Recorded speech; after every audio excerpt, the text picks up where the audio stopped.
Now, bounded system. For a bounded system, nature of force between particles is attractive and total energy of system is negative. Bounded system के अंदर जो force होने चाहिए वो हमेशा attractive nature की होने चाहिए and second thing is that total energy system की नेगेटिव होनी चाहिए. ये बाउंडेड सिस्टम होने की दो कंडीशंस हैं major. Now binding energy. What is binding energy? The minimum energy required to break a bounded system. Normally word से define हो रहा है कि बाइंडिंग एनर्जी वो होती है जो किसी सिस्टम में पार्टिकल्स को बांध के रखे. या इसका उल्टा बोल दो कि कितनी एनर्जी चेक करना है तो उसको तोड़ के देखो, मतलब उसको बाउंड सिस्टम को ब्रेक करो. उस ब्रेक करने में जितनी एनर्जी की रिक्वायरमेंट होती है means to convert it into an unbounded system is known as binding energy. कोई सिस्टम है जिसके अंदर 2-3 पार्टिकल्स बाउंडेड है, मैनी मोल भी हो सकते हैं, बट यदि हम इन सबको इनके ग्रेविटेशनल फोर्स से या समथिंग जो भी अट्रैक्टिव फोर्स है उससे दूर कर दें, सबको इंडिविजुअली इतना दूर कर दें कि एक दूसरे पर फोर्स ना लगाए, बाउंडेड सिस्टम ना रहे, तब ऐसी मिनिमम एनर्जी जो चाहिए हमें उस बाउंडेड सिस्टम को तोड़ने के लिए, टू ब्रेक करने के लिए, उसे हम बोलते हैं binding energy. That mean break करने के बाद जब इनके बीच में कोई अट्रैक्टिव फोर्स नहीं रहेगा, दैट मीन कोई एक तरह से बोल सकते हैं कि एनर्जी नहीं रहेगी, तो एनर्जी हो जाएगी सिस्टम की नेट जीरो. तो उस तरह से हम बोल सकते हैं कि टोटल एनर्जी जो भी सिस्टम की है उसको इतनी बाइंडिंग एनर्जी या इतनी एडिशनल एनर्जी दी जाए सो दैट दोनों मिलकर कितनी हो जाए, जीरो. जब भी सिस्टम की कोई एनर्जी या किसी इंडिविजुअल पार्टिकल की एनर्जी हम बोलते हैं कि जीरो हो गई है, तो हम ये बोल सकते हैं कि हाँ उसके आसपास अब कोई फोर्स नहीं लग रहा है. एज यू नो कि टोटल एनर्जी बाउंडेड सिस्टम की नेगेटिव होगी, तो हमें कोई पॉजिटिव एनर्जी देनी होगी उस सिस्टम को सो दैट वो पार्टिकल्स या जो आसपास पार्टिकल हैं जो कि अट्रैक्टिव फोर्सेस में हैं वो इतना दूर दूर और यू कैन से कि इन्फिनिटी पर पहुंच जाए, ताकि उनके बीच में कोई अट्रैक्टिव फोर्स ना रहे और हम बोल सकते हैं कि उनके बीच में पोटेंशियल एनर्जी और यू कैन से टोटल एनर्जी जीरो हो चुकी है. राइट?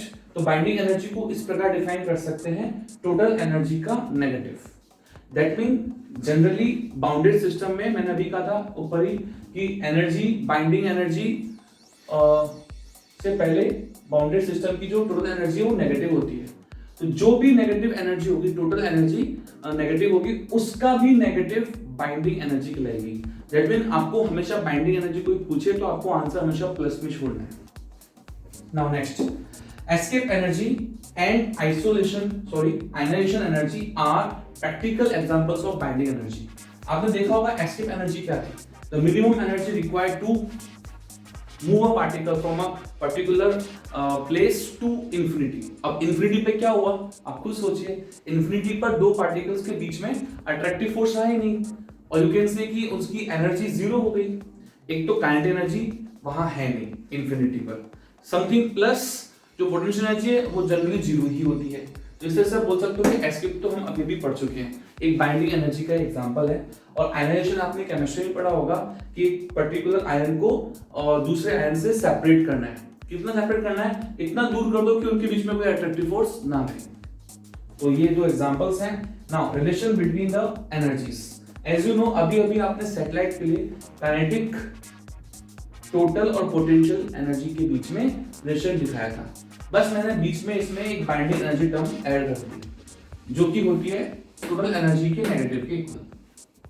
तो काइनेटिक एनर्जी और टोटल एनर्जी के बीच में माइनस का रिलेशन था. बस उस माइनस के कारण हमने काइनेटिक एनर्जी को बाइंडिंग एनर्जी के इक्वलेट कर दिया.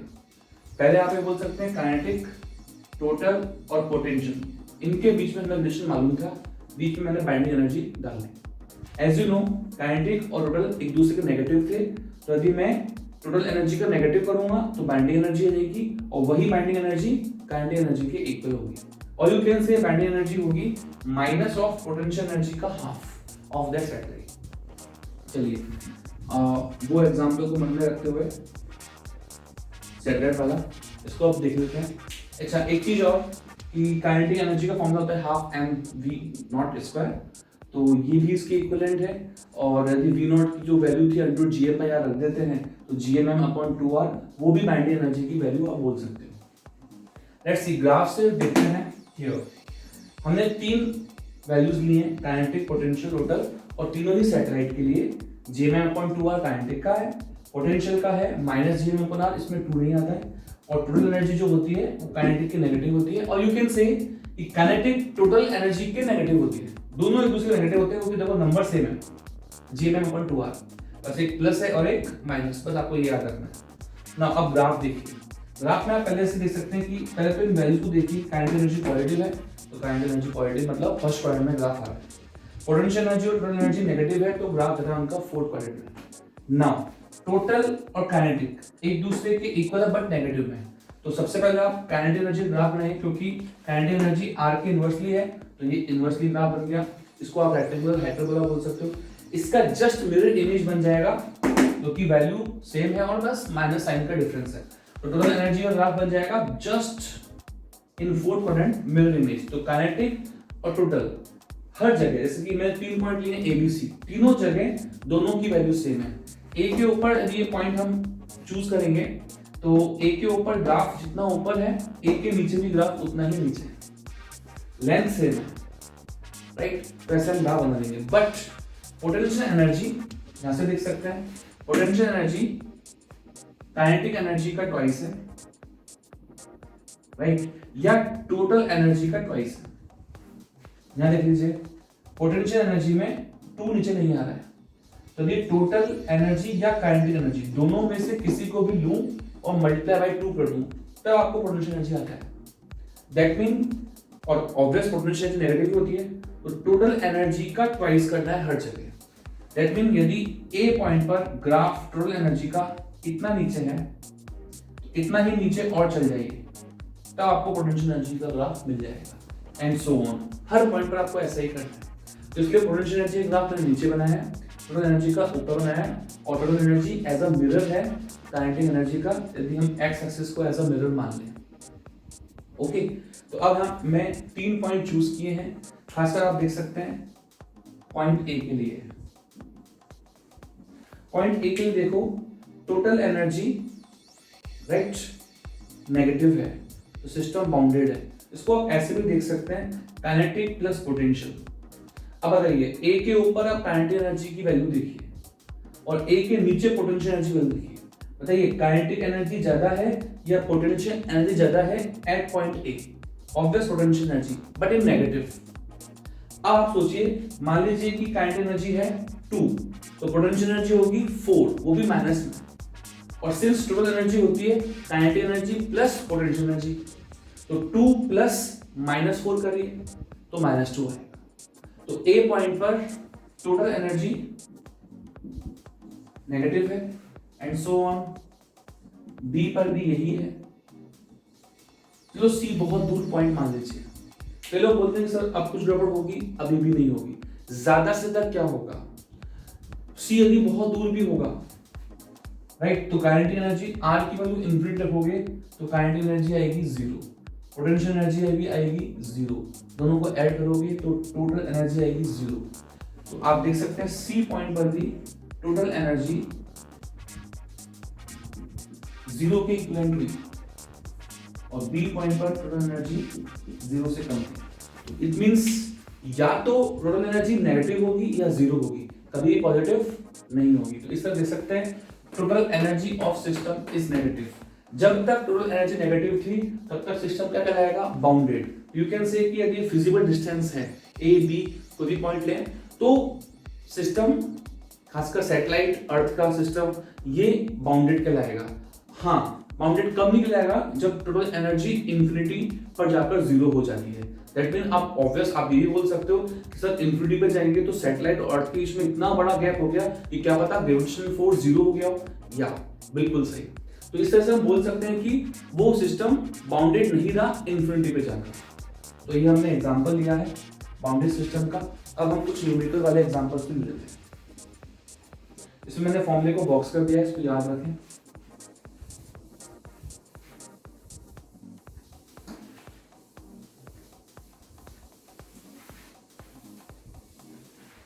नाउ मैं आप एक सैटेलाइट लूंगा जिसको एक पर्टिकुलर ऑर्बिट में रिवॉल्व करा रहा हूं, बट मैं आपसे पूछूंगा work done.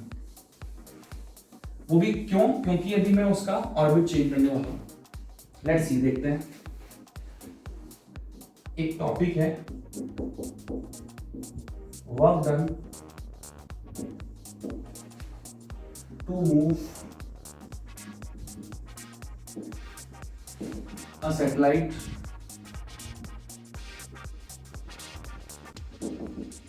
into a higher orbit.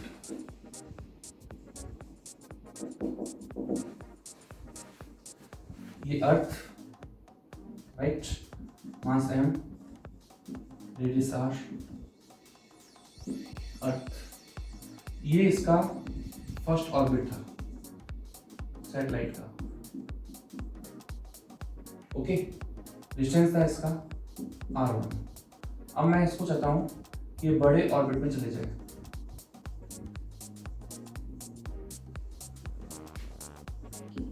Distance है r2। तो आपसे पूछा गया वर्क डन।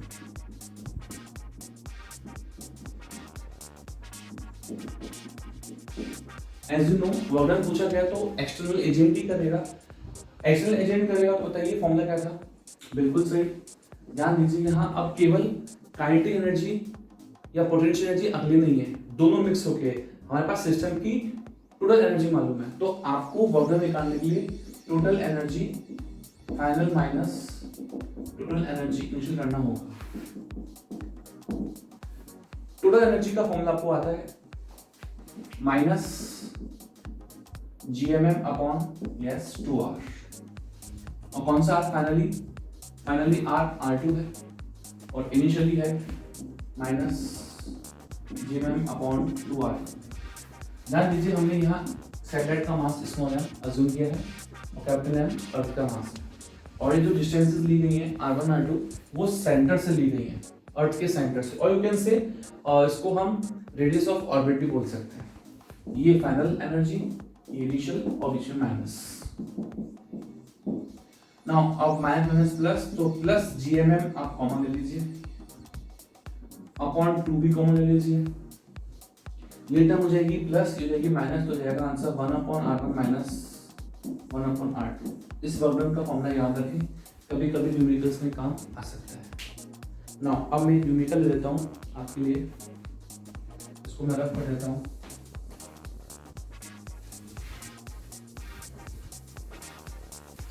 एक्चुअली क्या है कि एक सैटेलाइट है जो अभी अर्थ पे रखी हुई है, प्रैक्टिकल एग्जांपल है, और उसको मैं कहता हूँ कि एक पर्टिकुलर ऑर्बिट में प्लेस कर दूं। जैसे कि अर्थ, रेडियस r, मास m। ये सैटेलाइट है, इनिशियली कहाँ रखी हुई है? अर्थ की सरफेस पर। इसको मैं एक पर्टिकुलर ऑर्बिट, या तो स्मॉल r ले लो, या ऐसा बोलो कि इसकी अर्थ सरफेस से हाइट h है और वो h आपको दे रखी है r, राइट। तो आपको निकालना है find the minimum energy given to satellite placed at rest on Earth's surface to move it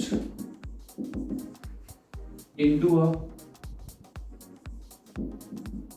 orbit of height r from the surface of Earth। अर्थ के सरफेस से r हाइट पर, और r यहाँ पर क्या है? अर्थ की रेडियस। r हाइट पर एक पर्टिकुलर सैटेलाइट को प्लेस करना है, तो आपको बतानी है मिनिमम एनर्जी कितनी चाहिए। यहाँ सैटेलाइट का mass of satellite is small m। Okay, satellite का मास कितना है? Small m। चलिए सॉल्यूशन करते हैं, इजी सा है। आपको मालूम होना चाहिए कि जब आप एनर्जी दोगे सैटेलाइट को तो वो किस फॉर्म में होगी, ऑब्वियस काइनेटिक एनर्जी की फॉर्म में होगी। Now you have to find out kinetic energy. तो मैकेनिकल एनर्जी कंजर्वेशन से आप सॉल्व कर सकते हैं, implies that mechanical energy at surface equals to mechanical energy at orbit. Mechanical energy orbit में होती है minus GMM upon 2r, where r is the orbital radius। अब यहाँ रेडियस तो नहीं दी है तो r प्लस r कितना जाएगा 2r। ध्यान से गलती ना होनी चाहिए, मैकेनिकल एनर्जी 2 पहले से आता है। मैकेनिकल एनर्जी सरफेस पर कितनी होगी, obvious kinetic plus potential. Kinetic energy आपको चाहिए, यही तो एनर्जी जो आप दोगे, plus potential energy. Earth surface पर एनर्जी कितनी होती है माइनस GMM अपॉन r, बिल्कुल सही। यहाँ r रेडियस है अर्थ का, ठीक है। तो अब आपको काइनेटिक निकालनी है, implies that kinetic energy equals to, इस टर्म को इधर चाहिए तो ये जाएगा plus GMM upon r minus ये टर्म GMM अपॉन 4r। तो 1 माइनस 1/4 कितना आ गया 3/4 GMM upon r। It is not compulsory कि हर बार आपको GMM की टर्म में हो, क्योंकि आपको मालूम है सिंस GM होता है GR², in terms of small g भी आंसर आपको मिल सकता है। Therefore kinetic energy equals to, तो एक काम कीजिए GM की जगह GR² पुट कर दीजिए। GR² देंगे तो एक r कट जाएगा, ये बचेगा mgr और 3/4 नंबर तो चल ही रहा है। इस तरह से आप काइनेटिक एनर्जी निकाल सकते हैं। और you can say the energy which is required to move a satellite from earth surface to a particular height which is r, capital R earth की रेडियस के इक्वल है। तो आंसर आ जाता है 3/4 mgr। Thank you.